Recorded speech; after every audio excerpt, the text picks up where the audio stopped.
दोस्तों, प्रदेश के तृतीय और चतुर्थ श्रेणी के कर्मचारियों के लिए चिकित्सा भत्ता के संबंध में एक आदेश जारी किया गया है। उसी विषय के बारे में हम इस वीडियो के अंदर विस्तार पूर्वक समझने की कोशिश करेंगे कि आखिर पूरा मामला क्या है। तो दोस्तों, इस वीडियो को आप अंत तक जरूर देखिए और इस महत्वपूर्ण विषय को बारीकी से समझने की कोशिश कीजिए। नमस्कार दोस्तों, मैं हूं आपका दोस्त लोकेश साहू और आप देख रहे हैं लोकेश छत्तीसगढ़िया यूट्यूब चैनल। आप सभी साथियों का हमारे चैनल पर बहुत बहुत स्वागत है।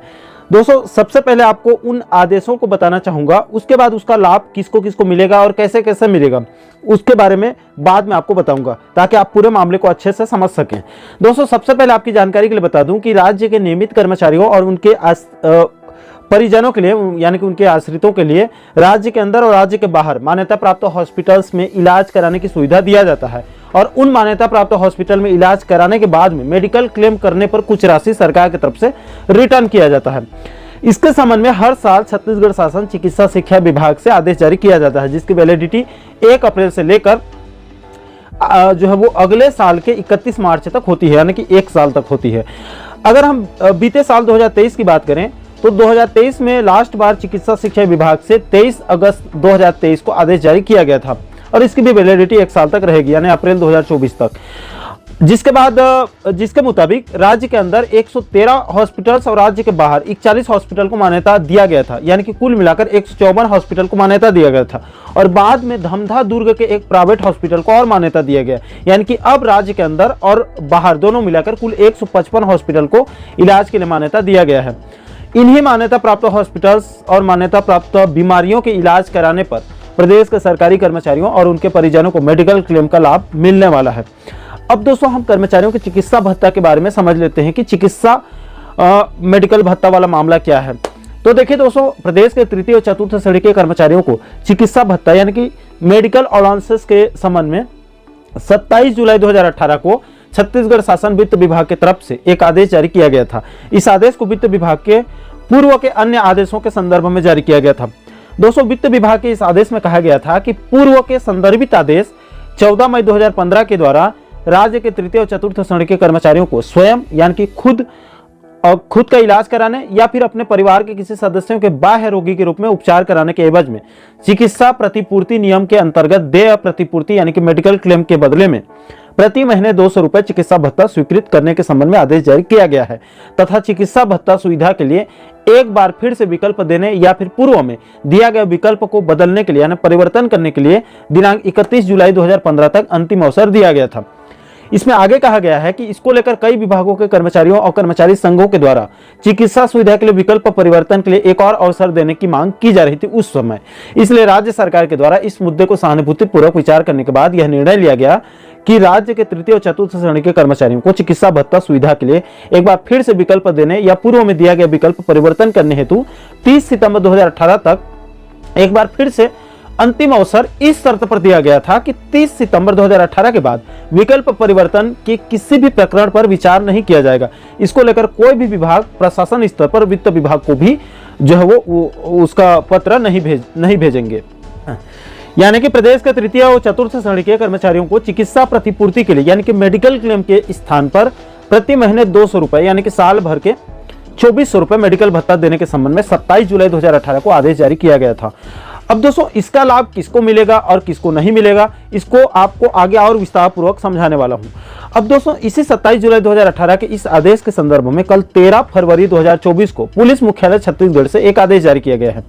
जिसमें साफ साफ यहां पर कहा गया है कि उसी वित्त विभाग के 27 जुलाई 2018 के वित्त निर्देश 39/2018 के उस आदेश में राज्य के तृतीय और चतुर्थ श्रेणी के कर्मचारियों को चिकित्सा भत्ता सुविधा के लिए एक बार फिर से विकल्प देने या पूर्व में दिया गया विकल्प को परिवर्तन करने के लिए दिनांक 30 सितंबर 2018 तक एक अंतिम अवसर प्रदान किया गया था, जिसको मैंने आपको पहले ही बताया था। इसलिए 27 जुलाई 2018 से लेकर 30 सितंबर 2018 तक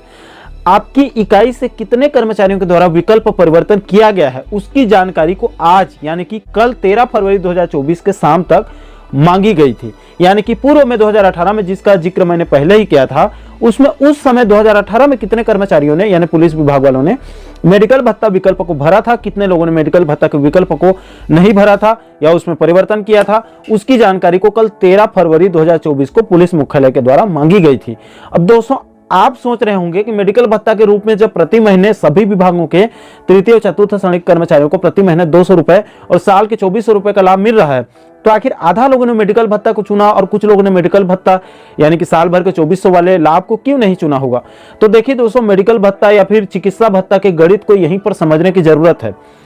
तो देखिए दोस्तों, वैसे तो वित्त विभाग के द्वारा मेडिकल क्लेम के रूप में सभी विभागों के तृतीय चतुर्थ श्रेणी कर्मचारियों को बराबर 200 रुपए प्रति महीने और साल के 2400 रुपए का लाभ देने का प्रावधान है। लेकिन दोस्तों, मैंने इस संबंध में एक सर से बात की तो उन्होंने पूरे कॉन्सेप्ट को विस्तार पूर्वक बताया और समझाया। देखिए दोस्तों, मान लीजिए अगर आप प्रदेश के किसी विभाग में तृतीय या फिर चतुर्थ श्रेणी के कर्मचारी हैं और आप इस 200 रुपए मेडिकल भत्ता का लाभ लेते हैं या फिर इस विकल्प को आपने चुना होगा, तो आप किसी मान्यता प्राप्त हॉस्पिटल में इलाज कराते हैं तो आपको क्लेम के रूप में प्रति महीने 200 रुपए और सालाना आपको 2400 रुपए का लाभ मिलेगा। और अगर आप एडमिशन होते हैं और अगर आपका सर्जरी वगैरह की जरूरत पड़ती है तो नियम के मुताबिक उसका भी आपको लाभ मिलेगा।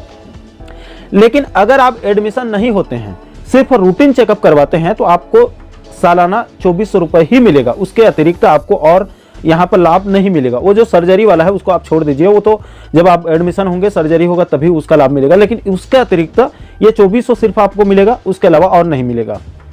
लेकिन अब अगर आप मेडिकल भत्ता का विकल्प चयन नहीं करते हैं, यानी कि अगर आप मेडिकल भत्ता के प्रति महीने 200 रुपए और सालाना 2400 रुपए का लाभ नहीं लेते हैं, तो उस स्थिति में आप अगर मान्यता प्राप्त हॉस्पिटल में अपना और अपने आश्रितों का इलाज करवाते हैं तो उस स्थिति में आपको बिना एडमिशन के ओपीडी वगैरह का भी लाभ मिल सकता है। जैसे दवाई वगैरह जो भी दिया जाता है, जैसे बिना एडमिशन के भी कई प्रकार के लाभ हॉस्पिटल में दिया जाता है,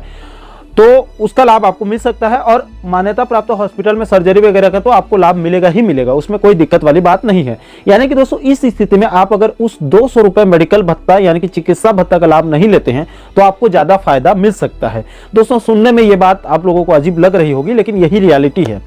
बाकी दोस्तों, आप लोगों को मेरी सलाह यही रहेगी कि आप इन फ्यूचर जब भी चिकित्सा भत्ता का विकल्प चयन करते हैं या फिर परिवर्तन भी करते हैं, तो उस स्थिति में आप अपने विभाग के बाबू लोगों से एक बार और जानकारी जरूर लीजिएगा, क्योंकि समय समय पर कई नियमों में बदलाव होते हैं, कई समय के साथ साथ कई संशोधन भी होते रहते हैं नियमों में। इसलिए आप लोग मेडिकल भत्ता के लिए क्लेम करने से पहले या फिर विकल्प परिवर्तन करने से पहले एक बार अपने अपने विभागों की स्थिति को खुद जरूर आप जांच पड़ताल कर लीजिएगा, ताकि आप लोगों को आपके लिए जो भी बेहतर हो उसका लाभ आप लोगों को जो है वो प्रॉपर मिल सके। बाकी दोस्तों, जो जानकारी मुझे मिली है उसके हिसाब से मैंने आपको समझाने की कोशिश की है। दोस्तों, इस वीडियो के अंदर बताए गए सभी आदेश निर्देश नए पुराने सभी को हमारे टेलीग्राम चैनल पर बकायदा अपलोड कर देंगे। आप चाहें तो आप वहां से डाउनलोड करके बारीकी से आप अध्ययन कर सकते हैं। तो आशा करता हूं दोस्तों कि आप इस वीडियो के माध्यम से चिकित्सा भत्ता या मेडिकल भत्ता से जुड़ी इस पूरे कॉन्सेप्ट को आप अच्छे से समझ गए होंगे। बाकी दोस्तों, इस मुद्दे को लेकर आप लोगों की क्या राय है? आपके हिसाब से क्या बेहतर है और क्या इस चिकित्सा भत्ता के संबंध में आपको पहले से पता था या फिर आज जानकारी मिली है? इसके संबंध में आप लोगों के जो भी राय होंगे आप नीचे कमेंट सेक्शन में अपनी प्रतिक्रिया, अपना फीडबैक आप जरूर साझा कीजिएगा। और दोस्तों, आप आगे भी प्रदेश के कर्मचारियों, शिक्षक साथियों से जुड़ी इसी प्रकार का और भी अन्य महत्वपूर्ण मुद्दों पर वीडियो देखना चाहते हैं तो आप हमारे चैनल को जरूर सब्सक्राइब कर लीजिएगा, ताकि आने वाले सभी नए वीडियो का नोटिफिकेशन आप लोगों तक तुरंत पहुंच सके। दोस्तों, अभी के लिए फिलहाल इस वीडियो में इतना ही। मुझे दीजिए इजाजत। मैं मिलता हूं आपसे एक और महत्वपूर्ण मुद्दे के साथ, महत्वपूर्ण टॉपिक के साथ। तब तक के लिए जय हिंद, जय छत्तीसगढ़।